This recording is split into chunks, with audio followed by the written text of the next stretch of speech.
Night டின்னருக்கு வந்து என்ன சமைக்கிறதுன்னு ஒரே குழப்பமாக இருக்கும். சரி உப்புமா செய்யலான்னு பார்த்தா வீட்டில் யாருக்கும் பிடிக்காது. அந்த ரவையை வச்சு டிஃப்ரெண்ட்டாக எதுவும் செஞ்சு தாங்க அப்படின்னா நமக்கு அந்த டைமில் எதுவும் செய்ய தோணாது. சரி அந்த மாதிரி டைமில் வந்து நீங்கள் இதை வந்து ஒரு முறை ட்ரை பண்ணி பாருங்கள். நமக்கு தேவையான அளவுக்கு வந்து மிக்ஸி ஜாரில் வந்து ரவையை எடுத்துக்கிட்டு அதில் கொஞ்சமாக அவல், மிளகாய், தேங்காய், கொஞ்சமாக தண்ணி ஊற்றி அது நல்லா அடித்து ஒரு பாத்திரத்தில் மாற்றிக்கலாம்.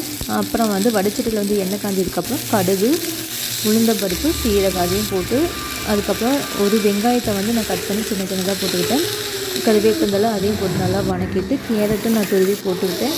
அது நல்லா வணங்கினதுக்கப்புறம் அதையும் போட்டுக்கிட்டு நல்லா கிளறிக்கலாம். அதுக்கப்புறம் மிக்ஸி ஜாரில் வந்து இஞ்சி, பூண்டு, நான் வந்து புதினா தழை கொஞ்சமாக எடுத்துக்கிட்டேன். அதுக்கப்புறம் தேங்காய், பொட்டுக்கடலை, மிளகாய், அதுக்கப்புறம் நான் வந்து ஒரு தக்காளியை வந்து நல்லா வணக்கி அதையும் போட்டுக்கிட்டு தேவையான அளவுக்கு உப்பு போட்டு நல்லா சட்னி ஒன்று அடிச்சுக்கிட்டேன். இப்போ வந்து தோசை பார்த்திங்கன்னா கொஞ்சம் சாஃப்டாக நல்லாவே இருக்கும்.